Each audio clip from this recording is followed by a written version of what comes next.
165-page brief actually asks what special counsel Jack Smith's 165-page brief actually asks Judge Chutkan to do in this case. The request appears on the second to last page of the brief. It says, the court should determine that the conduct described is not subject to presidential immunity.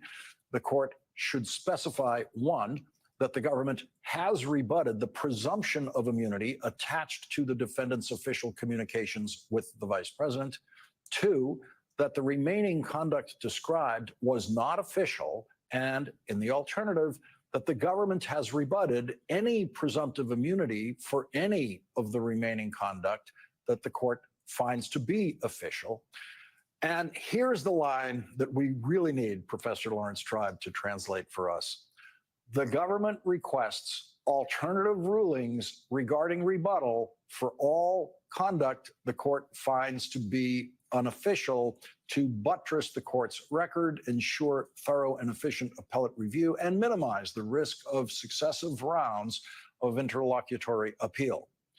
If you had any trouble following that last line, our constitutional explainer-in-chief is here to help you. Joining our discussion now is Professor Lawrence Tribe, who has taught constitutional law at Harvard Law School for 5 decades. Thank you very much for joining us on this important night, Professor Tribe. Take this from any of that. Start wherever you want. What do we need to know about how Jack Smith is attempting to obey what the Supreme Court has laid down for him as the limits of what he can charge a former president with? Thanks for having me, Lawrence. That line is perhaps the most confusing, so I won't begin with it. I'll turn to it in a moment. I want to begin by just taking a step back and saying that what Jack Smith did really makes one remember the wisdom of the adage, be careful what you ask for, you might get it. The Supreme Court, instead of addressing the damning facts that it looked like this case involves, kept saying during the oral argument, oh, we don't care about the specific facts, we're writing for the ages. And they wrote a kind of dissertation for the ages with lots of stuff that turns out to be completely irrelevant. That is, you could take out, and Jack Smith did, the only things that involved even arguably an exercise of core presidential functions, interactions with his own Justice Department, left in only those things that the court itself, and especially Justice Barrett, in her concurring opinion, made clear were not part of the official role of the president, but were part of his actions as a candidate, as an office seeker rather than an office holder. That's what was left in. And the only gray area is the interactions with the vice president, because the vice president wears two hats.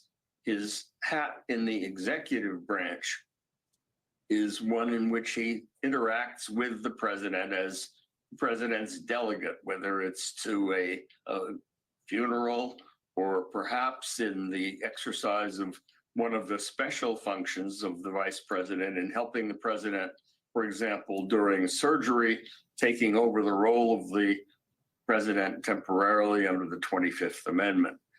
His other hat is as president of the Senate. And if you read the court's opinion, it has no alternative but to admit that in that role, there is no official function that the president is playing. When the president tells Pence in his role as the person who, as president of the Senate, ceremonially opens the ballots so they can be counted by Congress. In that role, there is no executive function at all. Now, the sentence that you pointed to at the beginning basically says to Jack Smith, that is, Jack Smith is basically saying to Judge Chutkan, don't lead me down just one avenue so that then if that turns out to be the wrong one, we'll have to go back again. Give me an alternative set of rulings. Affirm my view that the president as a candidate has no immunity under the court's opinion. But if part of what the president is doing is not in his role as candidate, then please agree with my elaborate argument that any presumption of immunity is overcome. Take, for example, the 70 or so threats that Trump makes to Pence, basically saying, you better do this, whether it's legal or not, so what, doesn't matter, or I'll basically sick the mob on you. Those threats to Pence, even if you don't know which hat he's wearing, cannot be part of the president's official function. For an outgoing president who, as the evidence compellingly shows, knows he is lost, and who says it doesn't matter whether I've lost, we have to fight anyway, even if I've lost. For that president to say, I have an official role in the selection of my successor, I'm not just a citizen casting a vote, I can basically pressure my vice president into trashing all of the votes that have been cast, saying they're irrelevant because I really ought to stay in office. There's no world in which that is part of the president's official function. So I feel kind of sorry for Justices Kavanaugh and, I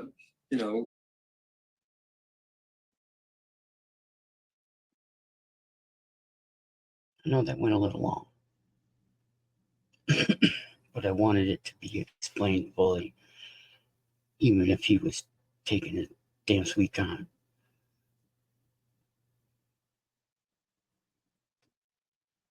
Try to see it, people. Try to see it.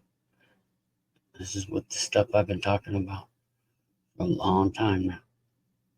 I don't spit this stuff just to become important. This is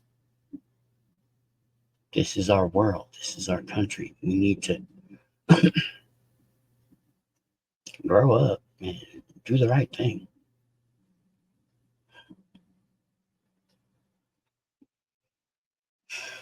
Just think about it, people.